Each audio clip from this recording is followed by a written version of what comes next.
Friends, myself R B Prasad. Welcome to my YouTube channel R B edu point.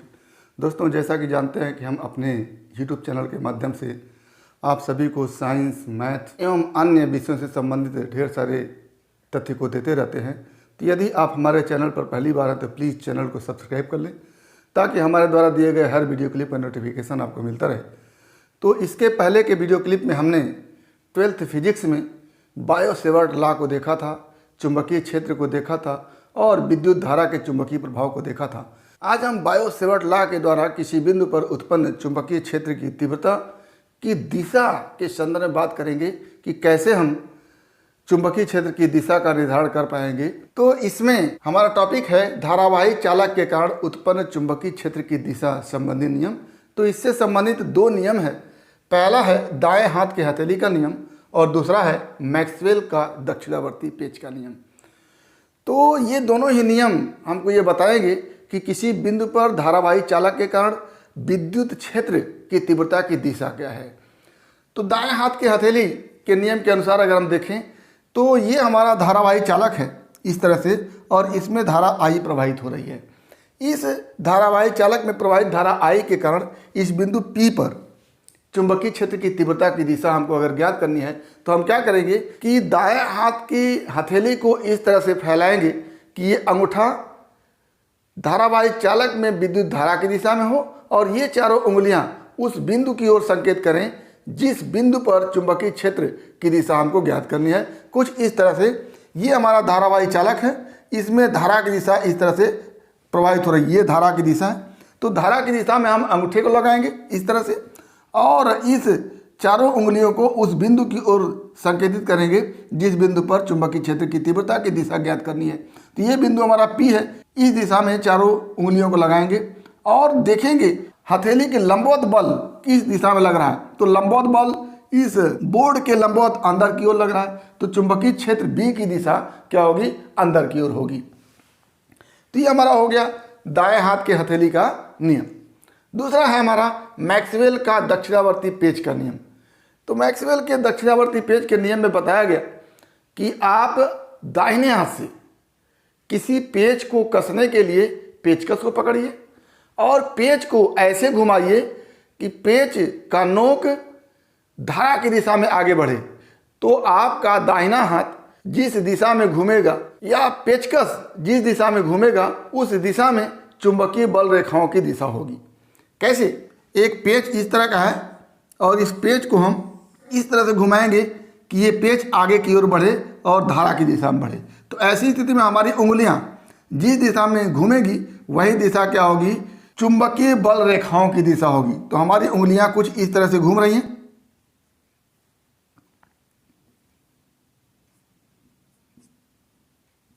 ये इस तरह से घूम रही है। तो ये चुंबकीय बल रेखाओं की दिशा होगी और इन चुंबकीय बल रेखाओं पर अगर हम स्पर्श रेखा खींच देते हैं तो वो स्पर्श रेखा उस बिंदु पर चुंबकीय क्षेत्र की दिशा को प्रदर्शित करेगा जिस बिंदु पर हम स्पर्श रेखा खींचेंगे। तो ये हो गया मैक्सवेल का दक्षिणावर्ती पेच का नियम। इसमें हम एक पेच को पेचकस से इस तरह से घुमाएंगे कि पेच का नोक विद्युत धारा की दिशा में आगे बढ़े।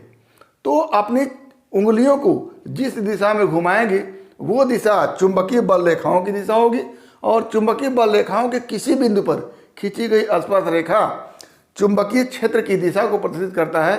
तो जिस बिंदु पर हमको चुंबकीय क्षेत्र की दिशा ज्ञात करना होता है उस बिंदु पर चुंबकीय बल रेखाओं पर स्पर्श रेखा खींच करके हम दिशा को ज्ञात कर सकते हैं। तो ये मैक्सवेल का दक्षिणावर्ती पेच का नियम हुआ। इसी नियम को कुछ इस तरह से भी देख सकते हैं आप कि जैसे हम बायो-सेवर्ट लॉ के अनुसार dB को फार्मूले के रूप में लिखते हैं, dB = μ0/4 pi I dl sin θ/r²। और इसको वेक्टर फॉर्म में अगर लिखते हैं तो लिखते हैं vector dB = μ0/4 pi into I vector dl cross vector r/r³। तो ये क्या है, इसमें ये सारे फैक्टर स्केलर में है और वेक्टर dl और वेक्टर r वेक्टर के रूप में है। तो यहाँ पर जो वेक्टर r है ये है और वेक्टर dl ये है। तो आप क्रॉस प्रोडक्ट में जानते हैं कि dl क्रॉस r भी एक वेक्टर होगा और उसकी दिशा इस dl और r से बने प्लेन के लंबवत होगी। तो ये हमारा dl की दिशा हो गई, ये dl की दिशा है इस तरह से, और ये r की दिशा है। तो dl क्रॉस r की दिशा ज्ञात करने के लिए हम dl से r की तरफ इस तरह से पेज को घुमाएंगे। क्योंकि dl ये है और dr ये है, dl से dr की तरफ घुमाने के लिए हमको क्लॉकवाइज डायरेक्शन में घुमाना पड़ेगा और ऐसी स्थिति में पेज अंदर की ओर जाएगा, इसलिए db की दिशा क्या होगी, अंदर की ओर होगी। तो ये हमारे दोनों नियम रहे। धारावाहिक चालक के कारण किसी बिंदु पर चुंबकीय क्षेत्र की दिशा ज्ञात करने के लिए, तो उम्मीद करते हैं कि ये दोनों नियम आपको समझ में आए होंगे। अगला जो हमारा टॉपिक आज का है वो बायो-सेवर्ट लॉ के अनुप्रयोग से संबंधित है, जिसमें हम पहले अनुप्रयोग को देखेंगे कि धारावाही वृत्ताकार लूप के कारण लूप के केंद्र पर चुंबकीय क्षेत्र की तीव्रता कितनी होती है। तो यहाँ पर हम एक वृत्ताकार लूप बनाए हैं जिसमें इस विद्युत सेल के कारण विद्युत धारा को प्रवाहित कर रहे हैं।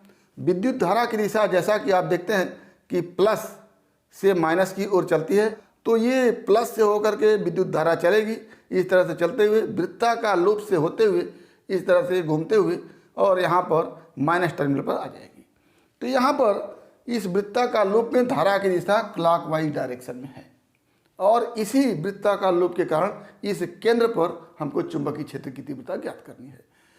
तो चूंकि बायो-सेवर्ट लॉ एक धारावाही चालक के छोटे से चालक खंड के लिए होता है, तो इस वृत्ताकार लूप पर हम छोटा सा चालक खंड ये dl लेते हैं और इस dl को उस बिंदु से मिलाते हैं जहां पर चुंबकीय क्षेत्र की तीव्रता ज्ञात करनी है। तो चूंकि धारावाही लूप के केंद्र पर चुंबकीय क्षेत्र की तीव्रता ज्ञात करनी है, तो इस केंद्र को इस dl से मिला देते हैं और ये जो दूरी होती है इस वृत्ताकार लूप के त्रिज्या के बराबर होती है। तो लूप की त्रिज्या a है, तो dl की केंद्र से दूरी a होगी। ये हो गई हमारी चालक खंड dl से उस बिंदु की दूरी जहां पर चुंबकीय क्षेत्र की तीव्रता ज्ञात करनी है। और देखते हैं इस dl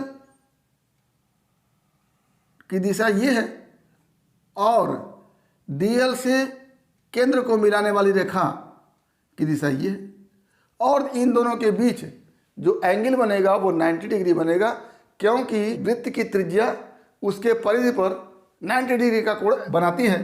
तो ये हमारा वृत्त का परिधि है, इसके परिधि के किसी बिंदु को अगर हम केंद्र से मिलाते हैं तो ये त्रिज्या बनती है और त्रिज्या इस परिधि पर 90 डिग्री का कोण बनाती है। तो ये हमारा एंगल 90 डिग्री हो गया। एंगल 90 डिग्री इस बिंदु की dl से दूरी a। तो आइए बायो-सेवर्ट लॉ लगाते हैं। तो क्या लिखेंगे कि प्रस्तुत चित्र में a त्रिज्या का एक वृत्ताकार धारावाही लूप है जिसमें घड़ी की दिशा में धारा I प्रवाहित है। वृत्त के केंद्र C पर चुंबकीय क्षेत्र की तीव्रता ज्ञात करने के लिए लूप पर चालक खंड dl लेते हैं जिसकी केंद्र से दूरी r होगी तथा वेक्टर dl एवं वेक्टर r के बीच का कोण 90 डिग्री होगा। अतः बायो-सेवर्ट के नियमानुसार चालक खंड dl के कारण केंद्र पर चुंबकीय क्षेत्र की तीव्रता dB = μ0/4π। चालक खंड में धारा I है, चालक खंड की लंबाई dl है, साइन थीटा तो ये हो जाएगा साइन 90 अपान a²। यहाँ पर केंद्र से दूरी a होगा और ये वेक्टर a कहा जाएगा। बायो-सेवर्ट लॉ में दूरी को r से प्रदर्शित करते थे तो वहाँ हम r² लिखते थे, यहाँ पर दूरी को a से दिखाए हैं तो a² लिखेंगे। तो यहाँ से क्या हो जाएगा dB = μ0/4π × I dl साइन 90 का मान 1 हो जाएगा बटा a²। ये हमारा हो गया चालक खंड dl के कारण इस बिंदु C पर चुंबकीय क्षेत्र की तीव्रता dB के लिए फार्मूला। अब हम इस dB के कारण केंद्र पर चुंबकीय क्षेत्र की दिशा को देखेंगे। तो अभी हमने दाएं हाथ के हथेली का नियम या मैक्सवेल के पेच के नियम को देखा। तो दाएं हाथ के हथेली के नियम को लगाए तो ये दायां हाथ का अंगूठा धारा की दिशा dl में धारा की दिशा ये है और चारों उंगलियों को उस बिंदु की ओर ले जाएंगे जहां पर हमको चुंबकीय क्षेत्र की दिशा ज्ञात करनी है। तो ऐसी स्थिति में देख रहे हैं कि हथेली से जिधर की तरफ बल लगेगा वही दिशा चुंबकीय क्षेत्र की दिशा होगी। तो हथेली से जो बल लग रहा है वो इस बोर्ड के लंबवत अंदर की ओर लग रहा है। तो यहाँ पर चुंबकीय क्षेत्र की दिशा अंदर की ओर हो गई। तो क्या लिखेंगे? तथा दिशा बोर्ड के लंबवत अंदर की ओर, लंबवत अंदर की ओर हो गया। अब इस dl के कारण यहाँ पर चुंबकीय क्षेत्र की दिशा अंदर की ओर हो गई। अब इसी तरह से और भी ढेर सारे छोटे छोटे चालक खंड dl लें। तो यहाँ पर चालक खंड dl लिया तो इसके कारण अगर चुंबकीय क्षेत्र की दिशा यहाँ देखें तो फिर वहीं धारा की दिशा में अंगूठा करेंगे और ये चारों उंगलियां केंद्र की ओर करेंगे तो चुंबकीय क्षेत्र की दिशा अंदर की ओर फिर होगी। तो इसी तरह से चाहे जितने भी चालक खंड हम इस पर लेंगे सबके कारण चुंबकीय क्षेत्र की दिशा केंद्र पर अंदर की ओर होगी। यानी छोटे छोटे dl के कारण चुंबकीय क्षेत्र की दिशा dB एक दूसरे से जुड़ करके पूरे वृत्ताकार लूप के कारण चुंबकीय क्षेत्र प्राप्त होगी। तो हम इसको क्या करते हैं? समाकलन करते हैं। समाकलन करने का मतलब होता है छोटे छोटे चालक खंड के कारण चुंबकीय क्षेत्र के मान को जोड़ देना। तो क्या लिखेंगे कि उपरोक्त का समाकलन करने पर पूरे लूप के कारण चुंबकीय क्षेत्र की तीव्रता B प्राप्त होगी। आता है B equal to integration dB imply that B equal to integration μ0 upon 4 pi I dl by a square. तो इसमें जितना कांस्टेंट है उसको बाहर निकाल लेते हैं तो क्या हो जाता है यहाँ से B equal to μ0 upon 4 pi I upon a square constant और ये इंटीग्रेशन हो गया dl। अब छोटे छोटे चालक खंड dl के इंटीग्रेशन का मतलब होता है कि पूरे वृत्ताकार लूप की लंबाई। तो पूरे वृत्ताकार लूप की लंबाई एक तरह से परिधि होती है तो परिधि का मान हो जाएगा 2 पाई a। यानी इस इंटीग्रेशन dl का मान हो गया 2 पाई a। तो क्या लिख देंगे हम b equal to μ0 upon 4 pi into I by a square into 2 pi a। एक a यहाँ से कटेगा और ये 2 पाई दो बार में कट जाएगा 4 पाई हो जाएगा। तो क्या हो जाएगा हमारे पास b equal to μ0 upon 2 into I by a. ये फार्मूला हो गया हमारा वृत्ताकार लूप के कारण, वृत्ताकार धारावाही लूप के कारण केंद्र पर चुंबकीय क्षेत्र की तीव्रता के लिए। तो ये बायो सेवर्ट के नियम का पहला अनुप्रयोग रहा जिसमें हमने धारावाही वृत्ताकार लूप के कारण उसके केंद्र पर चुंबकीय क्षेत्र की तीव्रता के मान को देखा। तो क्या किया हमने कि हम देख रहे हैं कि a त्रिज्या का एक वृत्ताकार धारावाही लूप है जिसके केंद्र C पर चुंबकीय क्षेत्र की तीव्रता ज्ञात करनी है। तो ऐसी स्थिति में इस वृत्ताकार लूप पर छोटा सा चालक खंड dl लेते हैं और dl को इस केंद्र C से जोड़ देते हैं। केंद्र C से जोड़ने के बाद इस dl की दूरी केंद्र C से a होगी और इस dl की दिशा तथा a की दिशा के बीच का कोण 90 डिग्री होगा। ऐसी स्थिति में इस dl के कारण केंद्र पर चुंबकीय क्षेत्र की तीव्रता निकालने के लिए हम बायो सेवर्ट लॉ लगाएंगे।